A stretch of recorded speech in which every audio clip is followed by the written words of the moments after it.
Praise the lord. హల్లెలూయా.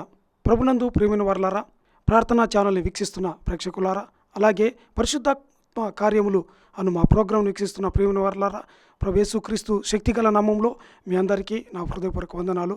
మరి ముఖ్యంగా ఈ దినం ఈ 6వ ప్రోగ్రాం ద్వారా మీ ఎదుటకు దేవుడు నన్ను నిలబెట్టిన ఆ భాగ్యాన్ని బట్టి దేవునికి వేలాది స్తోత్రములు. మరి ముఖ్యంగా గడిచిన 5 ప్రసంగాల రీతిగా మీరు ఎన్నో వర్తమానాలు తెలుసుకున్నారని, మరి పరిశుద్ధాత్మ కార్యముల గురించి కొన్ని నేర్చుకున్నారని నేను నమ్ముచున్నాను, ఆశిస్తున్నాను. హల్లెలూయా.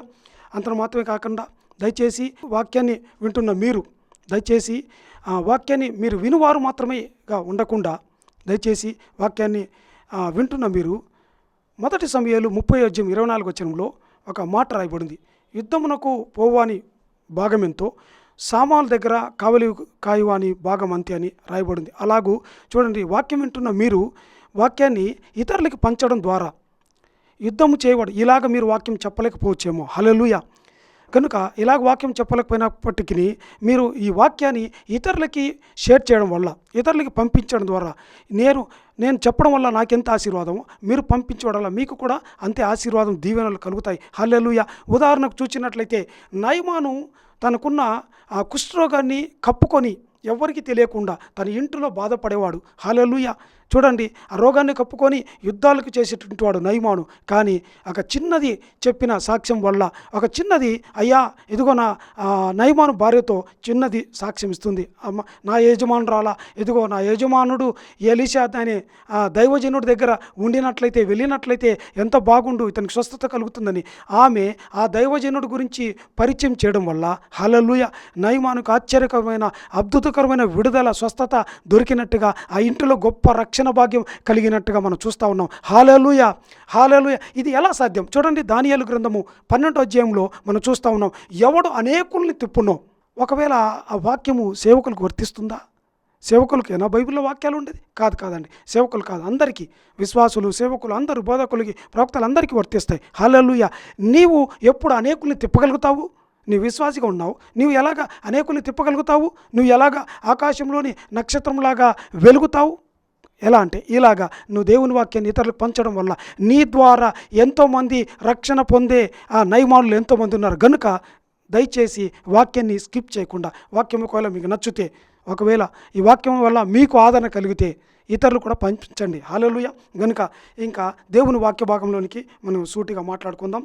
పరిశుద్ధ గ్రంథం నుంచి యెషయా గ్రంథము 28వ అధ్యాయము 13వ వచనం చదువుకుందాం. యెషయా గ్రంథము 28వ అధ్యాయము 13వ వచనం చదువుకుందాం. నత్తివారి పెదవుల చేతను అన్య భాషతోనూ ఈ జనులతో మాట్లాడుచున్నాడు, అయినను వారు విననొల్లరైరి. కావున వారు వెళ్ళి వెనుకకు యొగ్గి విరగబడి చిక్కబడినట్లు ఆజ్ఞ వెంబడి ఆజ్ఞ, ఆజ్ఞ వెంబడి ఆజ్ఞ, సూత్రం వెంబడి సూత్రము, సూత్రం వెంబడి సూత్రము, కొంత ఇచ్చట కొంత అచ్చట యెహోవా వాక్యము మీకు వచ్చును. చూడండి, గడిచిన భాగాలలో పరిశుద్ధాత్మ కార్యములు గురించి తెలుసుకుంటూ, పరిశుద్ధాత్మ కార్యములు, పరిశుద్ధాత్మ వరం పొందుకున్నప్పుడు ఒక వ్యక్తి అన్య భాషలు పొందుకుంటాడు. మరి అన్య భాషలు అంటే ఏంటి అని మనం తెలుసుకుంటున్నాం. అది మొదటి భాగంలో అన్య భాషలు పార్ట్ 1లో అన్య భాషలు గురించి కొన్ని విషయాలు తెలుసుకున్నాం. అలాగే అన్య భాషలు పార్ట్ 2లో కొన్ని సంగతులు మనం తెలుసుకున్నాం. అన్య భాషలు పాత నిబంధనలో ఉన్నాయా, కొత్త నిబంధనలో ఎక్కడెక్కడ ఉన్నాయి అనే విషయాలు తెలుసుకున్నాం. అయితే మరి ఈ దినము నేడు అన్య భాషలు పాత నిబంధనలో అన్య భాషల ప్రస్తావన ఎలా ఉంది, అలాగే కొత్త నిబంధనలో ఉన్న అన్య భాషలకి, పాత నిబంధనలో ఉన్న అన్య భాషలకి గల తేడాలు ఏంటి, ఈ 2 విషయాల్ని ప్రాముఖ్యంగా ఈ దినం మనం తెలుసుకోబోతున్నాం. హల్లెలూయా. చూడండి, పాత నిబంధనలో అన్య భాషలు ఉన్నాయి. పాత నిబంధనలో అన్య భాషలు చాలా చక్కగా అనేక దాదాపుగా 9 పుస్తకాల్లో అన్య భాషల ప్రస్తావన రాయబడి ఉంది. ఉదాహరణకి మనం కొన్ని ఈ దినం తెలుసుకోబోతున్నాం. చూడండి, అన్య భాషలు అనేటివి క్రొత్త నిబంధనలోనే కాదు, అన్య భాషలు పాత నిబంధనలో ఉన్నాయి. పాత నిబంధనే అన్య భాషలకు పునాది, బేస్. అక్కడి నుంచే, పాత నిబంధనలో నుంచే అన్య భాషలు అనేటివి మనకు స్టార్ట్ అయ్యాయి. అక్కడి నుంచే మనం పరిచయం అయ్యాయి. ఇంకో ఏంటంటే ఒక ఫోర్త్ షాడోగా మనకు ఉన్నట్టుగా మనం చూస్తూ ఉన్నాం. హల్లెలూయా. చూడండి, అందులో భాగంగా ఒక ప్రస్తావన మనం చదువుకుందాం. ఏంటంటే ఆదికాండము 11వ అధ్యాయం 7వ వచనంలో 9వ వచనంలో మనము ధ్యానించినట్లయితే, బహు జాగ్రత్తగా చదువుకున్నట్లయితే అక్కడ త్రియేక దేవుళ్ళు మాట్లాడుకుంటున్నారు. అది ఏం మాట్లాడుతున్నారు? ఇదిగో మనము దిగిపోయి ఒకని మాట ఒకనికి అర్థం కాకుండా తారుమారు చేయదము రండి అని అనుకునేను. హల్లెలూయా. చూడండి ఇక్కడ ఈ ఆదికాండం 11వ అధ్యాయము 7వ వచనము అంటే 1 నుంచి 7, 8, 9 వచనాల వరకు చదువుకుంటే అక్కడ దేవుని ప్రజలు బాబేలు గోపురాన్ని కట్టాలనుకున్నారు. ఎందుకు బాబేలు గోపురం కట్టాలనుకున్నారు అంటే అది వరకు ముందు జలప్రలయం వచ్చింది కదండి. జలప్రలయం ఒకవేళ మళ్ళీ భవిష్యత్తులో ఇలాంటి జలప్రలయాలు వస్తే మనం ఎలా తప్పించుకోలేం కనుక అలాంటి జలప్రలయాల నుంచి మనం తప్పించుకోవాలంటే మనకు గొప్ప పట్టణం ఆకాశమును అంటున్నట్టుగా ఒక పట్టణము ఆకాశమునంటూ శిఖరము గల ఒక గోపురమును కట్టుకొని పేరు సంపాదించుకుందుము రండని మాట్లాడుకుంటున్నారు ఈ జనులంతా కూడా. హల్లెలూయా. చూడండి ఈ ప్రజలు దేవుణ్ణి శిక్ష నుంచి ఎలాగైనా తప్పించుకోవాలని, భవిష్యత్తులో దేవుడు ఇలాంటి ఉపద్రవాలు రప్పించినప్పుడు తప్పించుకోవాలనే భాగంతో ఒక గొప్ప పట్టణం కట్టుకోవాలని ఒక ఆలోచన. హల్లెలూయా. ఇక్కడ దేవుడు వారి ఆలోచన చూచి, వాళ్ళ గర్వాన్ని చూచి, వాళ్ళు అవిధేయతను చూచి, వారి అతిశయాన్ని చూచి దేవునికి కోపం వచ్చి దేవుడు ఆకాశం నుంచి దిగి రావడం చూస్తున్నారు. వాళ్ళు దిగి వచ్చి వారు కట్టుతున్న కట్టడాన్ని చూచి దేవుడు ఏం చేస్తున్నాడంటే అక్కడ వాళ్ళ కట్టడం కట్టకుండా ఆగిపోవాలని దేవుడు అక్కడున్న ప్రజలందరి భాషను తారుమారు చేస్తున్నట్టుగా 9వ వచనం మనం చదువుతున్నాం. వారు ఆ పట్టణమును కట్టుట మానిరి, దానికి బాబేలను పేరు పెట్టిరి. ఎందుకనగా అక్కడ యెహోవా భూజనులందరి భాషను తారుమారు చేసెను. హల్లెలూయా. అక్కడ నుండి యెహోవా భూమి అందంతటా వారిని చెదరగొట్టెను. చూడండి ఇక్కడ దేవుడు వారి భాషను తారుమారు చేశారు. ఉదాహరణకి ఫర్ ఎగ్జాంపుల్ వారు మొదట హిబ్రూ భాష మాట్లాడుతున్నారు అనుకుందాం. ఫర్ ఎగ్జాంపుల్ ఏ భాష మాట్లాడుతున్నారో తెలియదు, స్పష్టంగా రికార్డ్ బైబిల్లో రాయబడలేదు. సరే ఎగ్జాంపుల్గా హిబ్రూ భాష మాట్లాడుతున్నారు అనుకుందాం. అయితే దేవుడు ఏం చేస్తానంటే వారందరూ ఇక్కడ వారిలో జరుగుతున్న ఒక పాపం, ఒక తిరుగుబాటు. ఏంటి ఆ తిరుగుబాటు ఏంటంటే వారిలో ఒక గర్వం స్టార్ట్ అయింది, వారిలో ఒక తిరుగుబాటు స్టార్ట్ అయింది, వారిలో ఒక ముకుమ్మడిగా వారు ఒక లక్ష్యం కలిగి ఉన్నారు. ఏంటి ఆ ముకుమ్మడి ఆ లక్ష్యము పాపం అంటే దేవుని గొప్పతనానికి పోటీగా, దేవునికి సాటిగా ఒక గొప్ప కట్టడాన్ని నిర్మించాలనుకున్నారు. హల్లెలూయా. అంటే వారి పాపంలో ఐక్యత, యూనిటీ ఉంది. అందుకనే దేవుడు ఏం చేస్తారంటే మీరందరూ యూనిటీగా ఐకమత్యంగా ఉంటున్నారా కనుక మీ యూనిటీని దేవుడు ఏం చేస్తాడంట అక్కడ వాళ్ళని డిపార్ట్ చేస్తూ ఉన్నాడు, వాళ్ళని వేరు చేస్తూ ఉన్నాడు. అందుకని దేవుడు ఏం చేస్తాడంటే ఒక్కొక్కరికి ఒక్కొక్క అన్య భాషలతో నింపడం ప్రారంభించినాడు, రకరకాల భాషలతో. హల్లెలూయా. చూడండి ఇక్కడ అన్య భాషలు అంటే వారికి తెలియని భాష, వాళ్ళు ఏ స్కూల్కి వెళ్ళి నేర్చుకోని భాష, వాళ్ళు ఎప్పుడు వినని భాష, ధారాళంగా మాట్లాడే ఆ భాషను దేవుడు ఒక్కొక్కరికి ఒక్కొక్క భాషనిచ్చాడు. అక్కడ ఎన్ని వేల మంది లక్షల మంది ప్రజలు ఉన్నారో అన్ని లక్షల భాషలు వచ్చేస్తాయి. ఏ ఇద్దరు మాట్లాడుకునే భాషలు ఒకరికొకరికి అర్థం కాకుండా చెదిరిపోయారు. హల్లెలూయా. ఈ విధంగా బాబేలు గోపురం దగ్గర ఇక్కడ అన్య భాషలు ప్రజలందరినీ చెదరగొట్టడం ప్రారంభిస్తున్నాయి. ఈ అన్య భాషల ద్వారా ఈ ప్రజలందరూ చెదరగొట్టబడ్డారు. అయితే మొదటైతే అన్య భాషలు పరలోకం నుంచి దిగి వచ్చిన ఈ అన్య భాషలు అక్కడున్న బాబేలు గోపురం దగ్గర ఉన్న ఆ దేవుని ప్రజలందరినీ వేరు చేశాయి. తర్వాత అవే అన్య భాషలు మళ్ళీ పెంతెకొస్తు దినమున వారందరినీ ఏకం చేస్తున్నట్టుగా చూస్తున్నాం. ఆ దినం చెదరగొట్టబడిన వారు మళ్ళీ అక్కడ ఏకమయ్యారు అపొస్తలుల కార్యంలో. తర్వాత ప్రకటన గ్రంథము 7వ అధ్యాయము 9వ వచనం 10వ వచనం చూస్తే వీరు మనం అందరం కలిసి మరి పరలోకంలో మనం అందరం ఏకమవుతాం. హల్లెలూయా. హల్లెలూయా. కనుక ఇక్కడ మనం ఒక ప్రస్తావన చూసి ఉన్నాం. మరొక ప్రస్తావన చూద్దాం. సంఖ్యాకాండము 22వ అధ్యాయం 27వ వచనంలో మనం చూసినట్లయితే సంఖ్యాకాండము 22వ అధ్యాయం 27వ వచనంలో ఇక్కడ బిలాము మనము చూడొచ్చు. బిలాము ఆ గాడిద మీద బాలాకు శపించమని పంపించబడే ఆ ప్రాంతానికి బిలాము గారు వెళ్తూ ఉన్నాడు. Is a prophet of hire for బాలాకు కొరకు ఇతను ఏం చేస్తుంటే ఇశ్రాయేల్ ప్రజలు దేవుని ప్రజలను శపించడానికి, ఇతడు యాక్చువల్గా బిలాము అన్యుడు, ఇశ్రాయేలుడు కాదు, అన్యుడైనప్పటికీ దేవుడు అతనితో మాట్లాడుతున్నప్పుడు బిలాము ఇశ్రాయేల్ ప్రజల్ని శపించడానికి బయలుదేరుతున్నాడు. హల్లెలూయా. హల్లెలూయా. చూడండి ఇక్కడ మనం ఒక విషయాన్ని లోతైన విషయాన్ని గ్రహిద్దాం, ఒక లోతైన విషయాన్ని మర్మాన్ని ఒకటి తెలుసుకుందాం. ఏంటంటే ఇక్కడ బిలాము గాడిద మీదుగా వెళ్తున్నట్టుగా మనం చూస్తున్నాం. హిబ్రూ భాషలో ఇక్కడ గాడిదను ఏం రాయబడిందంటే అటోన్ అని రాయబడింది. హిబ్రూ భాషలో అటోన్ అని రాయబడింది. Atone ATON. అటోన్ అంటే ఏ ఫిమేల్ డాంకీ, ఆడగాడిద. అలాగే హిబ్రూ భాషలో హామర్ HAMOR, హామర్ అంటే మగగాడిద, మేల్ డాంకీ. అయితే బిలాము ఒక ఆడగాడిద మీద సుదూర ప్రాంతానికి ఇజ్రాయెల్ ప్రజలు శపించటానికి బాలాకు ఆలోచన చొప్పున బయలుదేరుతూ ఉన్నాడు. చూడండి ఈ ఆడగాడిద మీద మరి బిలాము గారు వెళ్తూ ఉన్నారు. మార్గ మధ్యంలో దేవుని దూత అడ్డుగా నిలబడినప్పుడు గాడిద చూచి ఆగిపోయి ముందుకు వెళ్ళకపోయేసరికి బిలాము గారు ఏం చేస్తున్నట్టే ఈ గాడిదను కొట్టడం ప్రారంభిస్తున్నాడు. ఎప్పుడైతే బిలాము ఆ గాడిదను కొట్టడం ప్రారంభిస్తున్నాడో వెంటనే దేవుడైన యెహోవా ఆ గాడిదకు వాక్కు ఇచ్చాడు. హల్లెలూయా. ఇప్పుడు ఈ గాడిద మాట్లాడుతూ ఉంది. ఒకవేళ చూడండి, అక్కడ బిలాము హిబ్రూ భాష మాట్లాడతాడు, హిబ్రూ భాష బాగా చక్కగా మాట్లాడతాడు. అయితే గాడిద కూడా హిబ్రూ భాషలో మాట్లాడడం మనం చూడగలం. ఇక్కడ ఈ సంఖ్యాకాండము 22వ అధ్యాయం 20వ వచనంలో అప్పుడు దేవుడైన యెహోవా ఈ బిలాము గాడిదకు వాక్కు ఇవ్వగా వెంటనే అది మాట్లాడుతుంది. నీవు నన్ను ఎందుకు కొట్టితివి, ముమ్మారు కొట్టితివి అని మాట్లాడడం ప్రారంభిస్తూ ఉంది. హల్లెలూయా. అయితే బిలాము రెస్పాండ్ చూడండి ఎలా ఉంది. బిలాము ఆ గాడిద మాట్లాడుతుంటే గమనించకుండా, ఇదిగో ఎందుకు కొట్టావని అడుగుతున్నావా, ఇదిగో నా చేతిలో ఖడ్గం ఉంటే దూసి నిన్ను హతం చేసేవాడినని మళ్ళీ మాట్లాడుతున్నాడు. వెంటనే అది, ఇదిగో నేను నీ దానైనప్పటి నుంచి నేను ఇలా ఎప్పుడైనా నీకు చేయటం కద్దా, ఇలా ఎప్పుడైనా చేశానా అయ్యా నా యజమానుడా, నేను ఇలాగ ఎప్పుడైనా జరిగించానా, ఇలాగ ఎప్పుడైనా చేసావా, నా మీద ఎన్నో సుదూర ప్రయాణాలకు నన్ను వాడుకున్నావే, ఇలాగే నేను ఎప్పుడైనా నేను బిహేవ్ చేశానా లేదే అని మాట్లాడుతుండగా వెంటనే బిలాము కళ్ళు తెరవబడినట్టుగా మనం చూస్తున్నాం. హల్లెలూయా. చూడండి, ఇక్కడ మనం ఒక సత్యాన్ని గ్రహిద్దాం. బిలాము వాడుకుంటున్న ఆడగాడిద, ఈ ఆడగాడిద ఎలా మాట్లాడగలుగుతుంది? How it is possible? చూడండి, గాడిద తన భాషలో మాట్లాడాలి, కానీ పరభాషలో మాట్లాడుతుంది, ఒక అన్య భాష, తనకు తెలియని భాష, తను ఎరగని భాష. ఇప్పుడు ఈ గాడిద ఏ స్కూల్కి వెళ్ళిందని, హైదరాబాద్ పబ్లిక్ స్కూల్కి వెళ్ళిందా, కడప పబ్లిక్ స్కూల్కి వెళ్ళిందా, లేదంటే శ్రీ చైతన్య, నాగార్జున ఇలా భాష ఎన్నో స్కూల్ ఉంటుంది, ఏ స్కూల్కి వెళ్ళింది చెప్పండి? హల్లెలూయా. అంటే ఇక్కడ గాడిద వితౌట్ స్పాంటేనియస్గా తన ధారాళంగా మాట్లాడడం ప్రారంభిస్తుంది. తన భాష కాదు, ఆ హిబ్రూ భాషలో బిలాముతో మాట్లాడుతుంది. గాడిద ఏం మాట్లాడుతుందో తనకు అర్థం కాకపోయిండవచ్చు. హల్లెలూయా. కానీ బిలాముకు స్పష్టంగా అర్థమవుతుంది. చూడండి, బిలాము దగ్గర ఈ గాడితో పాటు ఇద్దరు పనివారులు ఉన్నారు. దేవుడు ఈ ఇద్దరు పనివారులతో అయినా మాట్లాడి ఉండొచ్చు కదా. అయ్యా బిలాము గారు, ముందు చూడండి, దేవుని దూత ఖడ్గము దూసుకొని నీకు ముందు నిలబడి ఉంటే మేము చూడగలుగుతున్నామని పనివారు చెప్పి ఉంటే ఎంత బాగుండేది. కానీ కాదు.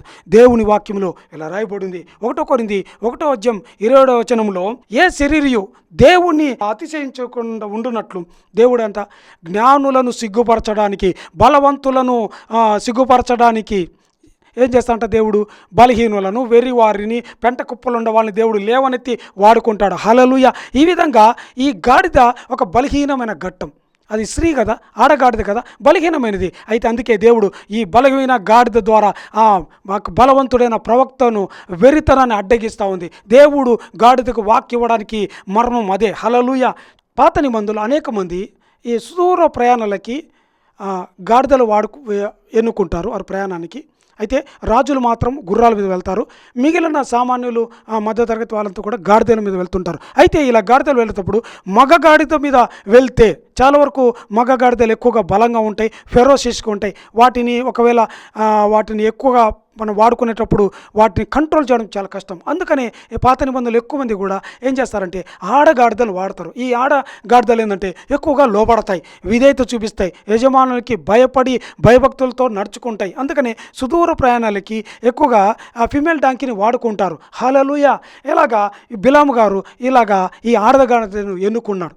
అయితే దేవుడు ఈ బలహీనమైన ఈ గాడిదకే దేవుడు వాక్కు ఇచ్చి దేవుడు గాడిదను వాడుకుంటున్నట్టుగా మనం చూస్తున్నాం. చూడండి, మరి ఈ పాత నిబంధనలో ఈ గాడిద అన్ని భాషలు మాట్లాడలేదా? హల్లెలూయా. అలాగే ఇంకొక ప్రస్తావన చూద్దాం. ఏంటి ఆ ప్రస్తావన? ఆదికాండము 3వ అధ్యాయం 1వ వచనంలో మనం చూసినట్లయితే, దేవుడైన యెహోవా చేసిన భూజంతువులన్నింటిలో సర్పము యుక్తిగలదై ఉండినట్టుగా మనం చూస్తూ ఉన్నాం. ఆ వాక్యములో సర్పము చాలా యుక్తిగలదంట. అది ఆ స్త్రీతో హవ్వతో, ఇది నిజమా, ఈ తోట చెట్లలో దేని ఫలములైనను మీరు తినకూడదని దేవుడు చెప్పానా అని అడిగాను. హల్లెలూయా. చూడండి, సాతాను ఇక్కడ సర్పాన్ని వాడుకుంటా ఉన్నాడు. హల్లెలూయా. ఇక్కడ సర్పము ఎలాగూ హవ్వతో మాట్లాడుతుంది చెప్పగలరా అండి? సాధారణంగా ఒకవేళ ఇది ఆడదో మగదో మనకు బిలాము గాడిద ఆడదని రాయబడి ఉంది. కానీ ఈ సర్పము ఆడన మగన మనకు రాయబడలేదు. కానీ చూడండి, ఈ సర్పము ఇంకొక సర్పంతో మాట్లాడేటప్పుడు హిస్ బుస్ కిస్ తుస్ అని మాట్లాడవచ్చు. కానీ ఒకవేళ హవ్వ మాట్లాడే భాష ఏంటో తెలియదు, అంటే ఉదాహరణకి హిబ్రూ భాష అని మాట్లాడదు అనుకుందాం. ఇప్పుడు సర్పము హవ్వతో హిబ్రూ భాష ఎలా మాట్లాడగలుగుతా ఉంది? హల్లెలూయా. ఇప్పుడు సర్పానికి హిబ్రూ భాష అన్య భాషే కదండి. హల్లెలూయా. అది మాట్లాడేది హిస్ బుస్ కిస్సే కదా మాట్లాడాల్సింది సర్పము. కానీ స్పష్టముగా హవ్వతో, హవ్వగారు బాగున్నారా, good morning, how are you అని మాట్లాడుతూ ఉంది.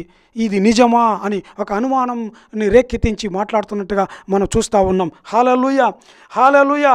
కనుక ఇక్కడ I think here super natural conversation is going on. అంటే ఒక మాట చెప్పిన ఒక మిరాక్యులస్ స్పీచ్ ఇక్కడ సంభాషణ జరుగుతున్నట్టు మనం చూడగలం. హల్లెలూయా. చూడండి, ఇక్కడ కూడా మరి అన్య భాషలు మాట్లాడుతున్నట్టు ప్రస్తావన ఉంది కదా. మరి ఇంకొక ప్రస్తావన చూద్దాం. యెషయా గ్రంథం ఇప్పుడు మనం చదువుకుంటుండగా యెషయా గ్రంథము 28:13 నత్తివారి పెదవుల చేతను అన్య భాషలతోనూ ఈ జనులతో మాట్లాడుచున్నాను. చూడండి, ఇక్కడ దేవుడైన యెహోవా ఇజ్రాయేలులు, యూదులు, ఈ దేవుని ప్రజలు దేవునికి లోబడకపోయేటప్పుడు అనేక మంది వారు అవిధేయత చూపించి దేవునికి తిరుగుబాటు చేసేటప్పుడు దేవుడు వారి మధ్యలోకి అనేక మంది ప్రవక్తలు పంపించాడు. వారి స్వభాషలో, సొంత భాషలో ప్రవక్తలు పంపించి వారితో మాట్లాడుతున్నప్పుడు ఈ ఇశ్రాయేలు, యూదులు, ఈ దేవుని ప్రజలు ఈ ప్రవక్తల మాటలు లక్ష్య పెట్టకపోయేసరికి దేవునికి కోపం వచ్చి దేవుడు అంటున్నాడు, ఇదిగో నేను మీతో చక్కగా దేవుని స్వరాన్ని స్పష్టంగా వినిపించేటప్పుడు వాళ్ళు నిరాకరించారు కదా, ఇదిగో నేను మీతో స్పష్టంగా మాట్లాడేటప్పుడు మీరు నిరాకరించారు కదా, ప్రవక్తలు తోచేశారు కదా, అయితే ఇదిగో ఇక మీదట ఇలా మాట్లాడబోతున్నాను, ఈ విధంగా నేను మాట్లాడబోతున్నాను. నత్తివారి పెదవులంట, అంటే తడబడి పెదవులంట. ఇంకా ఏందంట, అన్య భాషతోను, అంటే పరాయి భాష, దూరం దేశం, వీరు ఎరుగని భాష, వీరికి అర్థం కాని భాష, అలాంటి భాషలతో మాట్లాడే వారిని మీ దగ్గరికి పంపిస్తా, వాళ్ళు మాట్లాడతారు, వాళ్ళు ఏం మాట్లాడతారో మీరు గ్రహిస్తారని దేవుడు ఇక్కడ అన్య భాషలు అంటే దేవుని తీర్పుకు గుర్తు. దేవుడు ఏంటంటే దేవుని మీద తిరుగుబాటు చేసిన ఈ ప్రజలకి బుద్ధి చెప్పడానికి దేవుడు అన్య భాషల్ని వాడుకుంటున్నట్టుగా, అన్య భాషల రీతిగా వారి దగ్గరికి వస్తున్నట్టుగా మనం చూస్తున్నాం. చూడండి, యెషయా గ్రంథం 5:26, 30 వరకు మనం చదువుకున్నట్లయితే, ఇదిగో దేవుడు అంటున్నాడు, ఇదిగో ఒక బలమైన జనాంగం మీ మధ్యకి రాబోతుంది, వారు అన్య భాషలు మాట్లాడతారు, ఆ భాషలు మీరు ఎప్పుడు విని ఉండరు, మీరు ఎరుగరు, ఆ భాష మీకు బోధపడదు, వారు గద్దవలే మీ దగ్గరకు వచ్చి కటాక్షం చూపించకుండా, వృద్ధులను సైతం కటాక్షం చూపించకుండా మీ దగ్గరకు వచ్చి మీ పంటలను, మీ ధాన్యాన్ని సమస్తము మిమ్మల్ని దోచుకుంటారు, ఆ విధంగా నేను మిమ్మల్ని బుద్ధి చెబుతానని యెషయా గ్రంథం 5:26 నుంచి 30 వరకు మనం చూడగలం. అలాగే యెషయా గ్రంథం 33:19 కూడా సేమ్ ఇలాంటి ప్రస్తావనే మనం చూడగలం. హల్లెలూయా. చూడండి, ఇక్కడ సందర్భాలు వేరు, పుస్తకాలు వేరు, గ్రంథాలు వేరు అయినప్పటికీ ఇశ్రాయేల్ ప్రజలు రకరకాల చోట్ల, రకరకాల పుస్తకాల్లో, రకరకాల గ్రంథాల్లో ఇశ్రాయేల్ ప్రజలందరూ దేవునికి అవిధేయత చూపించి తిరుగుబాటు చేసేటప్పుడు దేవుడు ప్రతి చోట అలా తిరుగుబాటు చేసిన వారందరి మీదికి దేవుడు అన్య భాషలనే ఆయుధాన్ని పంపిస్తూ ఉన్నాడు. ఈ అన్య భాషలు రీతిగా వారిని శిక్షిస్తున్నట్టుగా దేవుని తీర్పును మనం చూస్తూ ఉన్నాం. చూడండి, ఇంకొక ప్రస్తావన చూద్దాం. ద్వితీయోపదేశకాండము 29:49 నుంచి 50 వరకు చూస్తే, యెహోవా దూరమై ఉన్న ఒక జనము, భూదిగంతములో అంతములో ఉన్నటువంటి ఒక జనాన్ని, అనగా అది నీకు ఎరుగని భాష అయినా ఆ జనం మీ మీదికి వస్తారు, వాళ్ళు మీ మీదికి దాడి చేయడానికి వస్తారు, గద్దవలే వస్తారు, మిమ్మల్ని దోచుకోవడానికి రాబోతారని అక్కడ కూడా ద్వితీయోపదేశకాండం 28 మనం చూస్తున్నాం. అలాగే అంత మాత్రమే కాదు, ఇర్మియా గ్రంథము 5:15 కూడా చూస్తే ఇర్మియా ప్రవక్త కూడా ఇలాగే ఇశ్రాయేల్ ప్రజలని ఆ దేవునికి అవిధేయత చూపించే ఆ జనాంగాన్ని హెచ్చరిస్తున్నట్టుగా, ప్రవచిస్తున్నట్టుగా చూస్తున్నాం. ఇర్మియా 5:15 దూరం నుండి ఒక జనము, బలమైన పురాతనమైన ఒక జనము, వారి భాష మీకు అర్థం కాదు, బోధపడదు. చూడండి, ఈ అన్న భాషలే మళ్ళీ వస్తూ ఉన్నాయి. హల్లెలూయా. దాదాపుగా ఇక్కడ మనం చదువుకున్న వచనాలన్నీ వేరు వేరు సందర్భాలు ఉన్నప్పటికీ సారాంశం ఒకటే, థీమ్ ఒకటే, శిక్ష ఒకటే. అది దేవుని దగ్గర నుంచి దిగి వచ్చే శిక్షగా మనం చూస్తూ ఉన్నాం. హల్లెలూయా.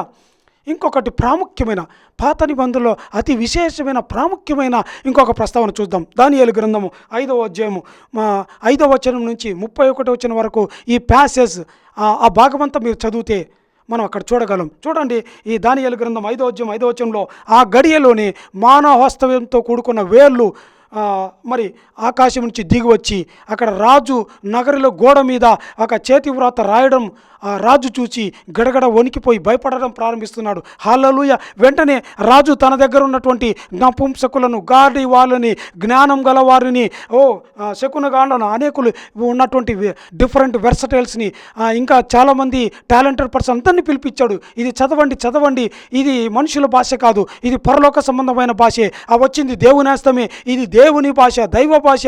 హల్లెలూయా. ఈ దైవ భాష చదవండి అని రాజు ఆందోళన పడిపోతున్నాడు, భయపడిపోతున్నాడు, తత్తరిల్లిపోతూ ఉన్నాడు. వెంటనే ఎవరో చెప్పారు, ఒక స్త్రీ చెప్పారు, ఇదిగో దేవతల ఆత్మ కలిగిన, దైవాత్మ కలిగిన దానియేలు తప్ప ఎవరు ఈ రాజ్యంలో నీ రాజ్యంలో చదవలేరంటే వెంటనే దానియేలు పిలిపించారు. దానియేలు వచ్చిన వెంటనే, హల్లెలూయా, దానియేలు వచ్చిన వెంటనే ఆ గోడ మీద ఆ దేవుని హస్తం చేత రాయబడిన గోడ మీద ఉన్న రాతను మేనే టెక్కెల్ ఉఫార్సిన్ అని వెంటనే చదువుతున్నాడు. స్పాంటేనియస్గానే చదువుతున్నాడు. చూడండి, వెంటనే ఏమాత్రం కూడా ప్రార్థన చేయకుండా, ఏమి కూడా దేవుని దగ్గర అడగకుండా, ప్రభా ఏంటి దీని అర్థమని రెప్పమాటున చదువుతున్నాడు, స్పాంటేనియస్గా చదువుతున్నాడు.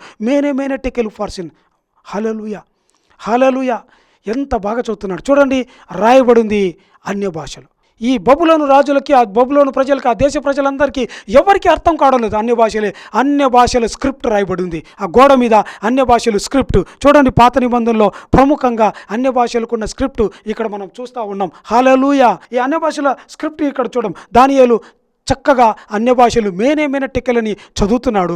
దాని అర్థం ఇంటర్ప్రిటేషన్ కూడా, ఓ రాజా, ఇదిగో దేవుడు నీ లెక్క చూచినప్పుడు, నీ ప్రభుత్వ విషయంలో లెక్క చూచినప్పుడు నువ్వు తక్కువగా కనపడితే కనుక దేవుడు నీ లెక్కను ముగిస్తున్నాడని స్పష్టంగా చెప్పేశాడు. అలా చెబుతుండగానే జరగడం మనం చూస్తూ ఉన్నాం. హల్లెలూయా.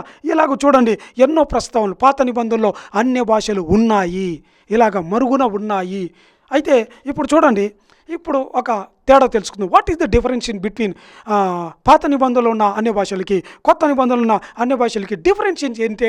తేడా తెలుసుకుందాం. ఏంటంటే పాత నిబంధనలో అన్య భాషలకు పునాది, ఫౌండేషన్. అయితే కొత్త నిబంధనలో అన్య భాషలు ఏంటంటే అక్కడ కట్టడం, ఇంప్లిమెంటేషన్ అనుకుందాం. ఆ పునాది ఎక్కడ, కట్టడం ఇక్కడ మనం చూస్తూ ఉన్నాం. అలాగే అన్య భాషలు పాత నిబంధనలో దేవుడు తన శిక్షించడానికి అవిధేయులైన వారిని, తిరుగుబాటు చేసే వారిని బుద్ధి చెప్పడానికి, దేవుడు తీర్పుకు, దేవుని శిక్షకు, దేవుని శక్తికి గుర్తుగా అన్య భాషలు మనం చూస్తూ ఉన్నాం. అయితే అదేవిధంగా కొత్త నిబంధనలు చూస్తే అన్య భాషలు విశ్వాసుల ఆశీర్వాదానికి, వారు క్షేమాభివృద్ధికి, వాళ్ళు దీవించబడ్డానికి గుర్తుగా, ఇంకా అన్య భాషలో వాళ్ళు స్తుతించడానికి, అన్య భాషలో ప్రార్థన చేయడానికి, అన్య భాషలలో ఆరాధన చేయడానికి గుర్తుగా ఉంది. మరొక లక్షణం ఏంటంటే, తేడా ఏంటంటే, పాత నిబంధనలో అన్య భాషలు కేవలం స్వల్పకాలం సర్పం కొద్దిసేపే మాట్లాడింది, గాడిద కొద్దిసేపే మాట్లాడింది.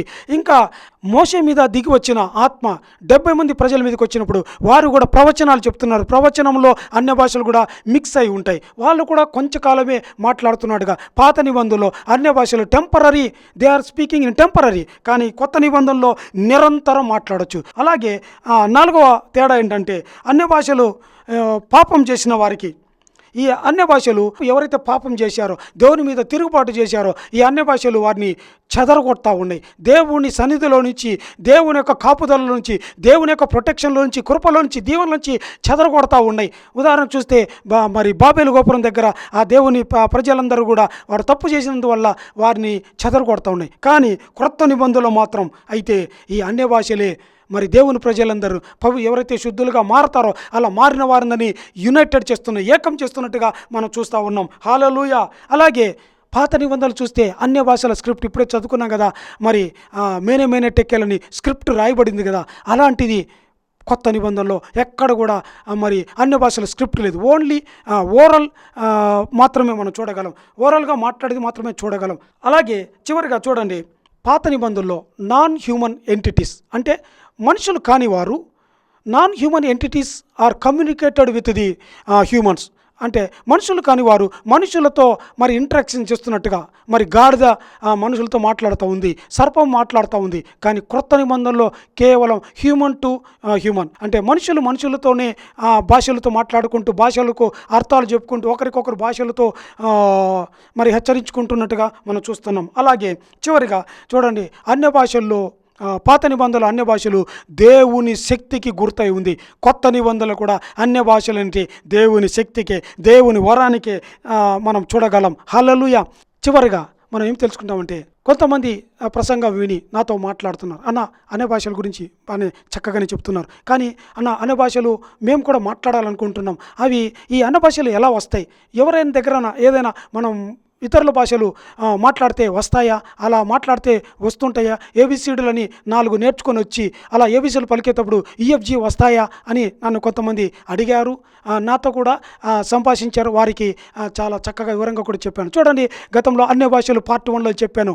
నాకు ఒకరు చెప్పారన్నమాట, ఓ షిరా కరాబతీరా అని. నేను ఒక దైవజనుడు మాట్లాడుతుంటే ఆ అన్య భాషలు నేర్చుకొని దాదాపుగా 2 ఏళ్ళు ఓ షిరా కరాబతీరా, ఓ షిరా కరాబతీరా, ఓ షిరా కరాబారా, ఓ షిరా కరాబని మాట్లాడి మాట్లాడి మాట్లాడి మాట్లాడి అలసిపోయాను. హల్లెలూయా.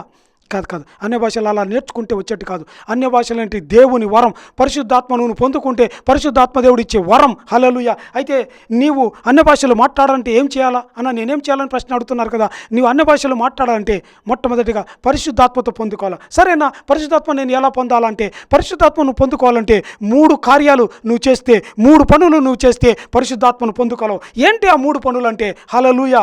ఏంటి ఆ పనులు? 3 పనులు అంటే, మొట్టమొదటిగా పరిశుద్ధాత్మ గురించి నువ్వు బాగా తెలుసుకోవాలా. పరిశుద్ధాత్మ అంటే ఏంటి? పరిశుద్ధాత్మ కార్యాలు ఏంటి? పరిశుద్ధాత్మ దేవుడు ఎలా పనిచేస్తాడు? పరిశుద్ధాత్మ దేవుడు గురించిన ఆ శక్తి కార్యాల గురించి నువ్వు మొట్టమొదట బైబిల్లో చదవడం నేర్చుకోవాలా, బైబిల్లో ధ్యానించాలా. కీర్తనలు 1వ కీర్తన 2వ వచనంలో యెహోవా ధర్మశాస్త్రాన్ని దివారాత్రులు ధ్యానించేవాడు ధన్యుడని అలా నువ్వు ధ్యానిస్తుండాలా. పరిశుద్ధాత్మ గురించి నువ్వు తెలుసుకోవాలా. అనేకమైన పరిశుద్ధాత్మ కార్యాల గురించి చెప్పే ప్రసంగాలు బహు జాగ్రత్తగా విని వాటిని గ్రహించాలా, మర్మాలు తెలుసుకోవాలా. అలాగా పరిశుద్ధాత్మను గురించి నువ్వు నేర్చుకోవాలా. అలా ఎక్కువగా నువ్వు నేర్చుకునేటప్పుడు, పరిశుద్ధాత్మను గురించి తెలుసుకునేటప్పుడు, చూడండి ఇక్కడ ఒక తేడా తెలుసుకుందాం. ప్రభు అయిన యేసుక్రీస్తుల వారు తనను తెలియని వారి దగ్గరికి ఆయన వెళ్తున్నాడు, పాపుల దగ్గరికి వెళ్తూ ఉన్నాడు. ఇదిగో తనను ఎరుగని వారి దగ్గరికి యేసయ్య వెళ్ళి సువార్తను ప్రకటిస్తున్నట్టుగా మనం చూస్తున్నాం. కానీ పరిశుద్ధాత్మ దేవుడు అలా కాదుగా, అలా వెళ్ళడు. కానీ తనను తెలిసిన వారే, తనను ఎరిగిన వారి దగ్గరికి, తనను కోరుకునే వారి దగ్గరికి, తనను గురించి ప్రయాసపడే వారి దగ్గరికి వస్తారు. అంటే ఇక్కడ ఏంటంటే, నువ్వు ఎక్కువగా పరిశుద్ధాత్మను ఎంత ఎక్కువగా తెలుసుకోవడం ప్రారంభిస్తే పరిశుద్ధాత్మ దేవుడు అంత త్వరగా నీ దగ్గరికి రావడం మీకు ఈజీ అవుతుంది. హల్లెలూయా. చూడండి, అలాగే 2వ లక్షణం ఏంటంటే పరిశుద్ధాత్మను ఆపేక్షించాలి. 1 కొరింథీ 14 మొదటి వచనంలో పరిశుద్ధాత్మ కార్యములు వరాలని ఆపేక్షించాలని. అవును, పరిశుద్ధాత్మ ప్రభువా, నేను పరిశుద్ధాత్మను పొందాలని ఇష్టపడుతున్నా, పరిశుద్ధాత్మను కోరుకుంటున్నా, నాకు పరిశుద్ధాత్మ కావాలని నువ్వు ఆశపడాలా. అలాగా నువ్వు ఎంత ఆశపడుతున్నావో, ఎంత కోరుకుంటున్నావో, కోరుకుంటూ పరిశుద్ధాత్మ దేవుణ్ణి నువ్వు అడుగుతూ ఉండాలా. ఎలా అడగాల? నిత్యం విసుగగా అడుగుతూ ఉండాలా. పరిశుద్ధాత్మను పొందేంత వరకు అడగాల. హల్లెలూయా. పరిశుద్ధాత్మ ఒకవేళ పరిశుద్ధాత్మను పొంది ఉంటే, ఇంకా ప్రభువా ఇంకా నన్ను నూతనపరచు, ఇంకా నూతన శక్తిలోకి నింపు, ఇంకా క్రొత్త అనుభవంలోకి నింపని అడుగుతూనే ఉండాలా. పరిశుద్ధాత్మను కోరుకుంటూ ఉండాలా, పరిశుద్ధాత్మను అడుగుతూ ఉండాలా, పరిశుద్ధాత్మను ప్రేమిస్తూ ఉండాలా, పరిశుద్ధాత్మ కొరకు ప్రయాసపడాలా. హల్లెలూయా. 3వది ఏంటంటే పరిశుద్ధాత్మతో ఆరాధించడం ప్రారంభించాలి. హల్లెలూయా.